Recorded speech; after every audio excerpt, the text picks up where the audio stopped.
बताओ क्या होते हैं एरेज? और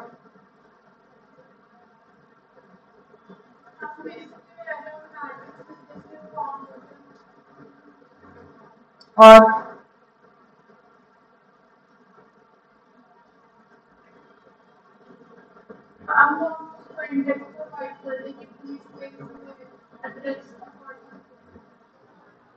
तुक्का मत लगाओ, तुक्का ना लगाओ। इसके अलावा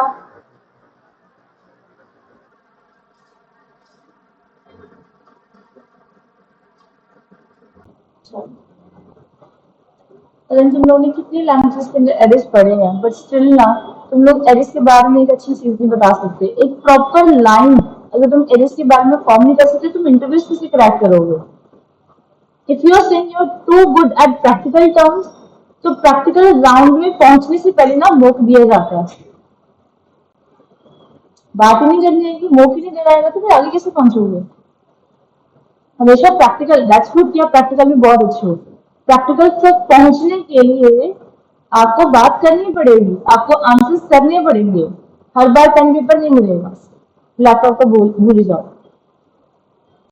so let's talk about first of all, थोड़ा स्लो चल रहा है कि एरेज क्या होते हैं। एक चीज तो समझ में आ गई, जो एरेज होते हैं उसके अंदर क्या होते हैं, एलिमेंट्स स्टोर होते हैं।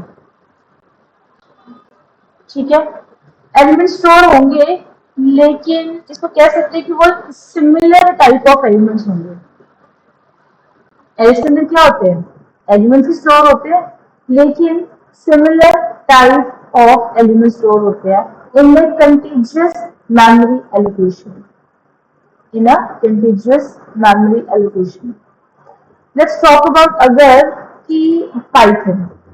देखो बाकी other languages just like C plus plus, Java arrays exist करते हैं, जावा स्क्रिप्ट में भी एरे एग्जिस्ट करते हैं। वेब डेवलपमेंट की बात करो तो पीएचपी में भी एरे एग्जिस्ट करते हैं। But in all these languages array एक होमोजीनियस कलेक्शन होता है which stores the continuous memory location. Python के अंदर, इवन की बाकी लैंग्वेजेस के अंदर एरेज को आप एज अ डेटा टाइप लेते हो, लेकिन जो पाइथन है उसके अंदर ये एक तरीके का क्या है, डेटा स्ट्रक्चर है, एक तरीके का क्या है वो, कलेक्शन है। ये फर्क है दोनों में, बाकी लैंग्वेजेस में एंड पाइथन में। पाइथन में एरे एक collection of similar type of element है stored in a continuous memory allocation. Getting my point? अब जैसे मैंने कहा मेरे पास क्या है, एक डेटा स्ट्रक्चर है, तो डेटा स्ट्रक्चर एक तो ना पाइथन के अंदर क्या क्या चीजें हैं, लिस्ट है, टपल है, सेट है एंड डिक्शनरी भी तो है। अब एक और ऐड हो गया, एरेज। डन।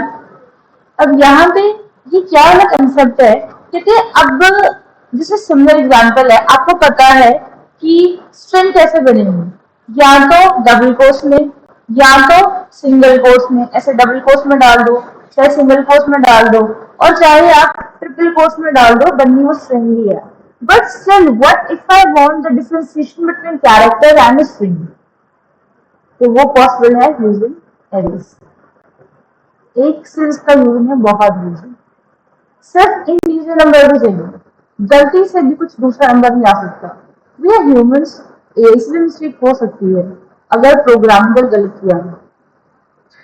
सो मैं एक सिंपल सा लॉजिक कहा, what I am saying is कि चलो एक बेसिक एग्जांपल लेके चलते हैं कि तुम्हारा कॉलेज ही है, तुम्हारे कॉलेज में तुम्हारा सब्जेक्ट होगा पाइथन, जिसके तुम्हें क्या चाहिए होंगे, मार्क्स चाहिए होंगे। अब एक ही क्लास के अंदर, जैसे मान लो मेरे पास एक क्लास है, एक क्लास के अंदर क्या है, 30 स्टूडेंट्स है, 30 स्टूडेंट्स के क्या होंगे, मार्क्स मिलेंगे मुझे, तो 30 मार्क्स हो गया पाइथन, पर बचेगा एक एक मार्क्स की एग्जाम मैंने करा उसमें कितने मार्क्स आए। अब वो मुझे 30 नंबर जो स्टोर करवाने हैं, एक वेरिएबल में स्टोर करवाने हैं।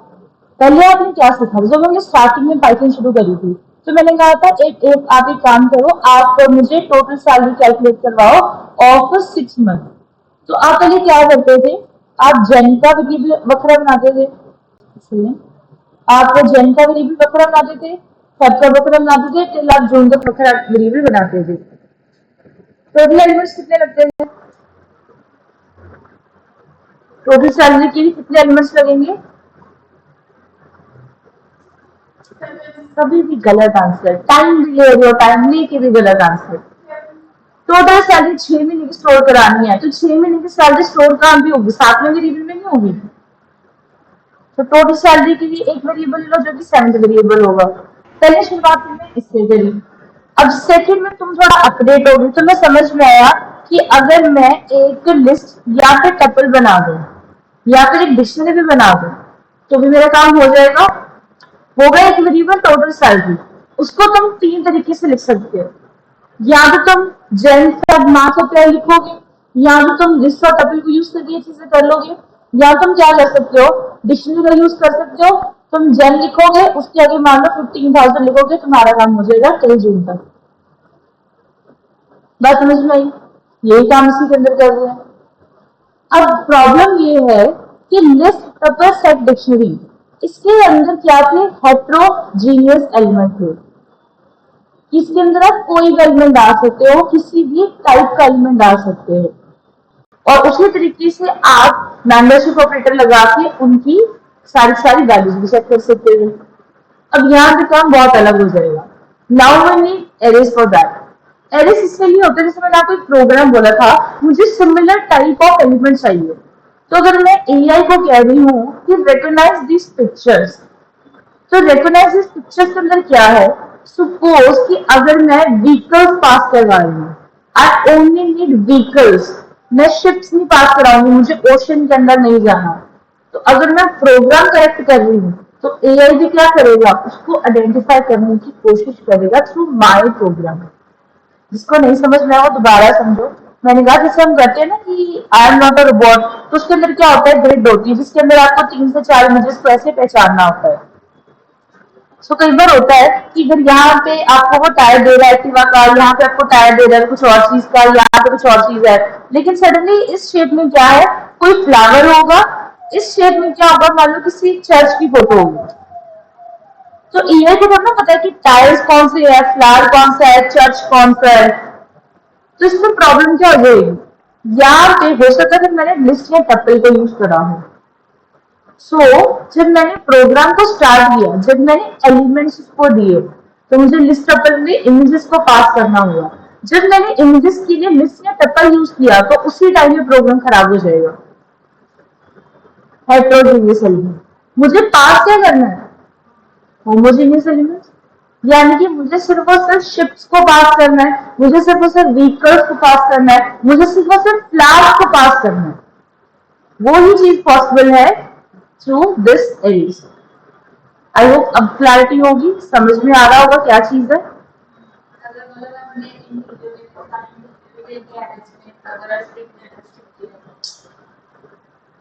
This is the concept. पहले पढ़ा हुआ पाइथन के अंदर एरेज, नंबर कराए थे, फिर तुम्हारी पॉइंट। अच्छा, so let's understand this basic term. कहते पहली चीज तो ये कि ये वर्क कैसे करते हैं। कहते array stored in a contiguous memory location where the index is a sequence of number that represent the values stored at every particular index. List आती है, बिल्कुल वैसे ही एरेज है। जो कंसेप्ट लिस्ट का है, एरेज का कंसेप्ट सिमिलर है, लेकिन डिट्टो सिमिलर नहीं है, देयर इज अ डिफरेंस, उसको आगे पढ़ेंगे। But in the form of indexes, arrays and list are same. जो लिस्ट होती है, देखो जैसे मैंने आपको पहली बार एक कॉमन सा प्रोग्राम का बहुत बार करके बताया था, मैंने कहा ये मान लो मेरे पास एक एक्स नाम की लिस्ट है, एक मेरे पास एक वाई नाम की लिस्ट है। उसके अंदर अगर मैं यहाँ पे सीक्वल स्टोर करवाती हूँ और यहाँ पे मान लो मैंने जावा स्टोर करा दिया, my second element is sequel, और अगर मैं दोनों इसको कंपेयर करूं कि वो सिमिलर है, तो वो सिमिलर नहीं आएंगी, क्योंकि पोजीशन मैटर करती है, ये ऑर्डर में है। डन। तो ये क्या है, ये ऑर्डर में है। इसका मतलब ये हो गया कि अगर मुझे एरे स्टोर करवाने होंगे तो वो भी मेरी कुछ क्यू वाली मेमोरी लेंगे जैसे कि बाकी ले रहे थे, और क्यू मेमोरी के अंदर वो कंटिन्यूस स्टोर हो जाएगा। मान लो मेरा पहला एलिमेंट है 10, 20, 66, 40 एंड देन 50। कोई भी टाइप के एलिमेंट हो सकते हैं, माइनस भी हो सकता है, लेकिन होगा इंटीजर। पता नहीं इंटीजर की रेंज कैसे लाई करती है, negative to zero, zero to positive lie करती है। तो जो इंडेक्सिंग होगी वो जीरो से स्टार्ट होगी। कहां से? From left to right. Then one, then कितना जाएगा टोटल मिला के? लास्ट खत्म कहां पे होगा? हाउ डू यू नो कि थ्री नहीं होगा? अगर पता ही नहीं है तो फिर फॉर्मूला कैसे पता करें? Exactly, n minus one. और अगर राइट टू लेफ्ट शुरू कर दिए तो -1, -2, सो ऑन। इसी के थ्रू आपने स्लाइसिंग करी थी, राइट। अब एक क्वेश्चन इसके अंदर ये है कि ये जो यहाँ पे एलिमेंट स्टोर हुए ना, ना this is known as contiguous memory location, just like list के अंदर होता था। ऑर्डर नहीं है ना सारा कुछ। एंड देन कि देखो एक्सेस और refer the value at a particular index in an array, we make use of the set of square brackets. अभी तक तुम लोगों ने जितने लाइब्रेरी फंक्शन करे हैं, जहां भी तुमने इंडेक्स को यूज करा है, that was in the square bracket, right. As in this, and also we can use the for in loop to iterate through the array, and the array has indexes and values. तो we already know हम range function भी करा सकते हैं, हम direct उसको print भी करा सकते हैं। And then creating an array. Before creating an array in Python, we need to import the array module. Unlike बाकी प्रोग्रामिंग लैंग्वेजेस, आप क्या करते हो, एरे को देखो, अगर बाकी लैंग्वेजेस को कंपेयर करके चले तो एरे कैसे क्रिएट हो सकते हैं? एक होता है डायरेक्ट एरे कर देना। डायरेक्ट क्या? इंटीजर लिखा, डायरेक्ट साइज दे दिया। जावा लैंग्वेज में क्या होता है, उसका पहले मेमोरी एलोकेट करना होता है, उसके बाद वैल्यू डिफाइन होती है। अब इतना तो समझ में आता है कि पाइथन एक डायनामिक मेमोरी एलोकेशन में काम करता है। मतलब आपको डेटा टाइप की टेंशन की जरूरत नहीं है, वो खुद ब खुद कर देगा। But what if when we concern about the data type, उस टाइम पे we have to specify the data types. और ये चीज हमारी मर्जी से नहीं हो सकती, बिकॉज आप डायरेक्टली इंटीजर, फ्लोट, डबल नहीं लिख सकते। There is no such keyword for you guys to use. है कीवर्ड हैं आपके लिए यूज करने के लिए, वो चीजें नहीं है, not for the manual purpose of something. जैसे अभी आप लिखते हो किसी वेरिएबल की टाइप प्रिंट कराते हो, तो टाइप क्या निकल के आती है? इंटीजर निकल के आती है। आप डायरेक्ट इंटीजर नहीं यूज कर सकते। कि कर सकते हो, कोई कंसेप्ट ऐसा करे जहां में डायरेक्ट आपने इंटीजर यूज करा हो? ऐसा कौन सा कंसेप्ट था जहां पे आपने इंटीजर फ्लोट स्ट्रिंग को यूज करा था? Type casting. And that also for the sole purpose to converting from one data type to another, not the declaration one. Declaration नहीं कर सकते थे, इनिशियलाइजेशन नहीं कर सकते थे। उसका स्पेसिफिक पर्पस है क्योंकि उसका एक सिंटेक्स है। Declaration, initialisation is quite not possible, आप उसको मैन्युअली यूज नहीं कर सकते, क्योंकि एरिस की एक लाइब्रेरी बना के रख दी गई हुई है पाइथन के अंदर। अब जिनका डेटा साइंस यहाँ से कोर्स शुरू हो जाएगा एरिस से, क्योंकि नंपाइज भी आ जाएंगे, तो प्लीज फोकस करके चलना। कहते for creating an array in Python we need to import the array module. तो मॉड्यूलर प्रोग्रामिंग पढ़ ली, I don't think I need to explain what is actually a module. तो ये जो मॉड्यूल बना बनाया है, इसको पहले इंपोर्ट करना पड़ेगा, क्योंकि आपको इंटीजर फ्लोट चाहिए, इसलिए इंपोर्ट करना। ऐसा नहीं किसी बड़ी बनाई है और आपको बनाना तो फिर आप कर सकते हो, there is a reason behind it, because आप डायनेमिक मेमोरी एलोकेशन के एरा में अभी तक थे। अब उस डायनेमिक मेमोरी एलोकेशन की एरा से जब बाहर आ रहे हो, यू नीड टू डिक्लेयर कि what exactly the data type I am looking for, और वो डेटा टाइप इंटीजर फ्लोट करके तो आएगी नहीं। This not the correct syntax here, क्योंकि बाकी लैंग्वेजेस से जो पाइथन है वो बहुत डिफरेंट है। वो कहते हैं कि हम आपको ना कुछ कैरेक्टर्स दे देंगे आइडेंटिफाई करने के लिए, कि अगर हमने यू लिखा होगा तो वो क्या टाइप का होगा, अगर हमने आई लिखा होगा वो इंटीजर टाइप का होगा, अगर हमने फ्लोट लिखा होगा वो एफ का होगा, अगर डी लिखा होगा वो डबल का। डबल भी तो है, और याद है साइन, अनसाइन, लॉन्ग, वो भी मिल जाएंगे.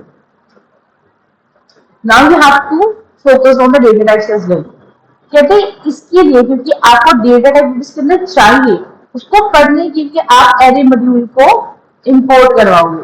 And after importing the array module we just have to use the array function in which is used to create the arrays in the Python. Calculus में we just have to use the array function which is used to create the arrays in the Python. सबसे पहले क्या हो जाएगा, अगर मेरे पास programme होगा यहीं पे, जैसे ये वाला है, क्या लिखा हुआ import array as array. तो अगर आपको अपने एरेज को इंपोर्ट कराना तो उसके लिए बेसिक 3 मेथड्स होते हैं. यहाँ पर आप कर सकते हो सिमिलर मेथड इंपोर्ट एरे बस, या आप कर सकते हो इंपोर्ट एरे एज एरे जो पिक्चर में दिखाई देगा. This is the universal method. As के बाद उसको एक अलाइव दिया, एक निक नेम दिया हुआ है ताकि आप अपनी एरे को डिफाइन कर सको. पहले मेथड में और इस वाले मेथड में फर्क है. Let's try to identify. पहले इसको समझना जरूर.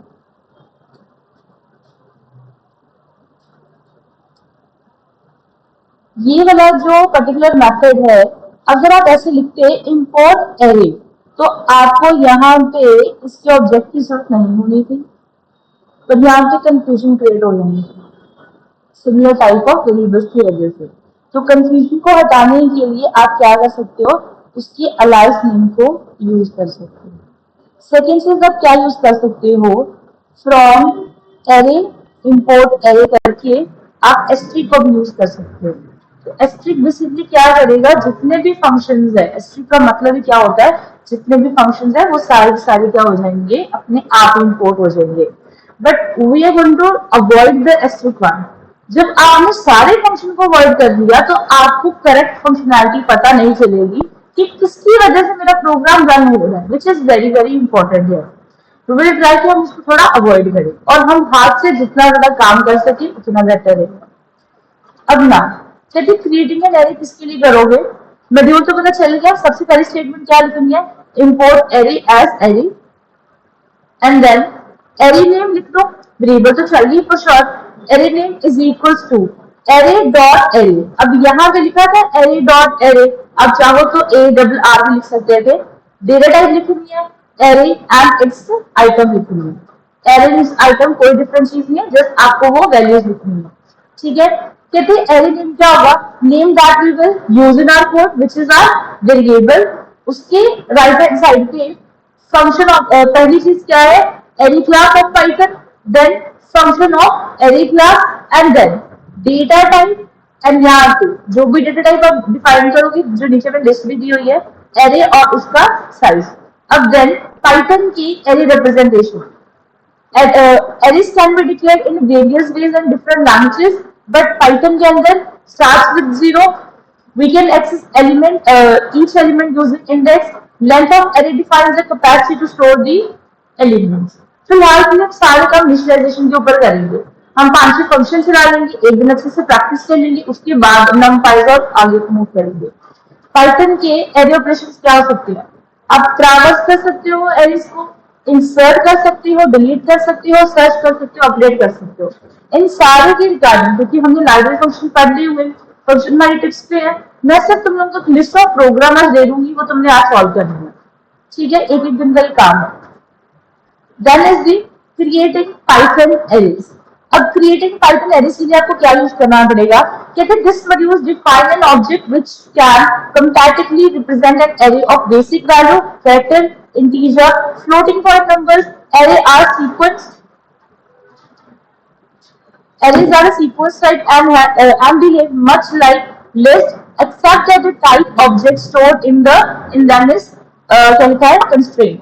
This type is specified at object creation time by using the type code. ये basically type code होगा, but don't worry, type code तो मैं आगे explain करूँगी, फिलहाल इसके बारे में टेंशन नहीं लेनी.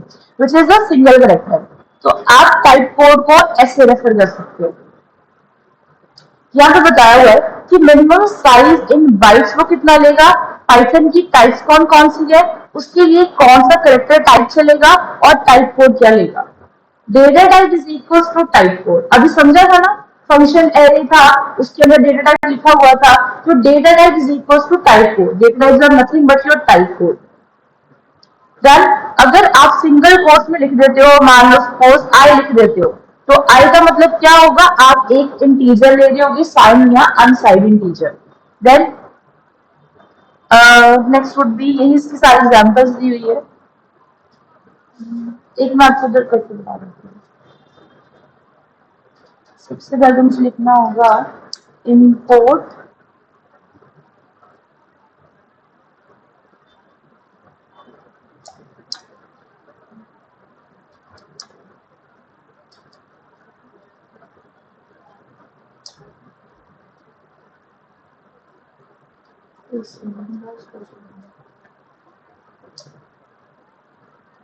सो x is equal to array dot array मुझे लिखना है, और यहाँ पे आई नीड सम कैरेक्टर, मैं फिलहाल के लिए भी आई ले रही हूँ, मुझे वही वेरिएबल चाहिए।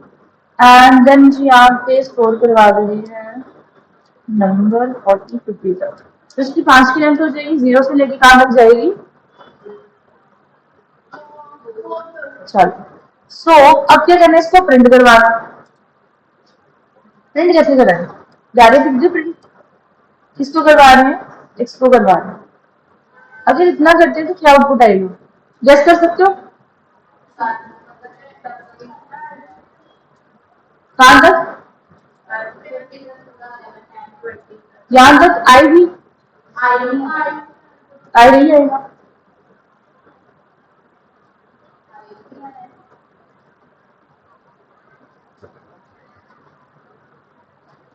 आपने कहा ना कि यहां तक का एक ऑब्जेक्ट पूरा आप स्टोर करवा रहे हो एक्स के अंदर, आपने आई स्टोर तो नहीं करवाया। यहाँ पे ये सारा एक्सप्रेशन था किसके अंदर स्टोर हुआ है। अब बात क्लियर हुई। Let's try with the range function.